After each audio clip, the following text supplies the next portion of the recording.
This is Justin Rapoff coming to you with the 2022 protocol updates for SSM EMS. Here's the change log that we came through with on the recent updates. If you want to pause it and kind of read through it, I'll go through some of the stuff in a little bit more depth. One of the major changes we're making this year, we're actually adding in 2-gram bolus of TXA. We used to do the 1-gram bolus and then let the hospital systems take care of the other gram. What we found out was that only about 20% of the time in the literature do the hospitals actually give the extra gram. And there's multiple studies that came out that showed the safety and efficacy of the 2-gram bolus. So basically, similar way you mix the 2 grams in 500 mLs of normal saline. You want to give it over 20 minutes, so 4 drops set over 4 drops per second over a 10 drop set. So another addition we made, we're allowing for 1 milligram of midazolam to be given when you give ketamine. Unfortunately, people sometimes, especially adults, get this emergence reaction. Here's kind of the indications for ketamine itself here in the top left. So something to consider.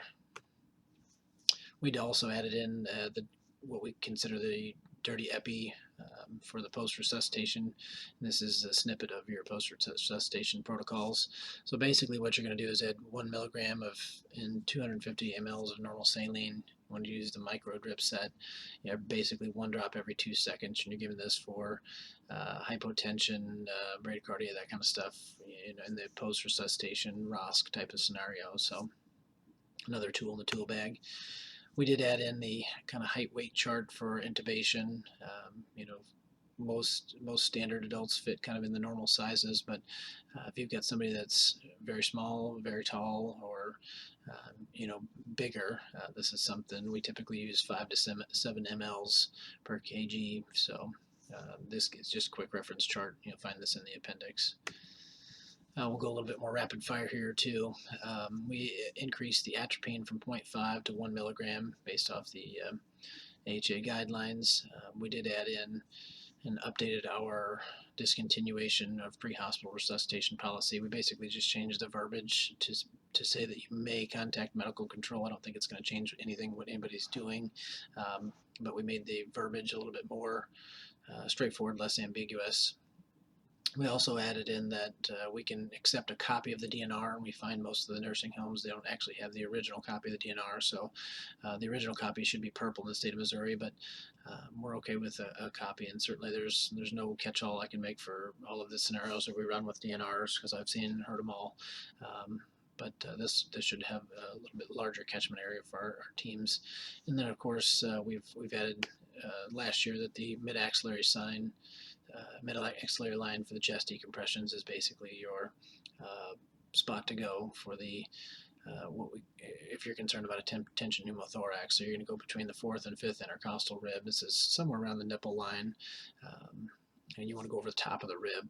That's basically underneath the rib is where the nerve arteries and veins run. So that makes the procedure a little less dangerous from that standpoint. So we're keeping in the 1st and 2nd intercostal space as a possibility, but literature has shown that we're much more efficacious when we use that 4th, 5th intercostal space.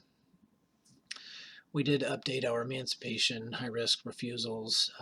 We're just kind of following the rules and regs from the state of Missouri and updated our verbiage as per them. Just remember your high-risk scenarios, your drugs, your alcohol, pediatrics, near drowning, abuse, neglect, and of course pregnancies. So if you're at all unsure, certainly call medical control and get somebody else involved at a higher level and load the boat essentially. So. We also added in lidocaine for pediatric VFib, pulseless VTAC.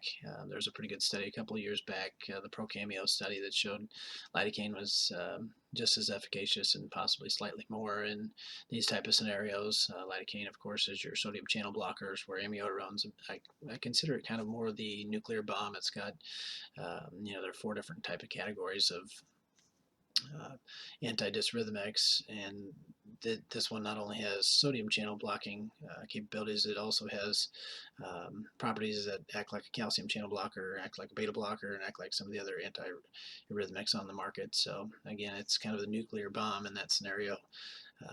It's good in a lot of these VFib, VTAC type of patients, so one of my go-tos as well.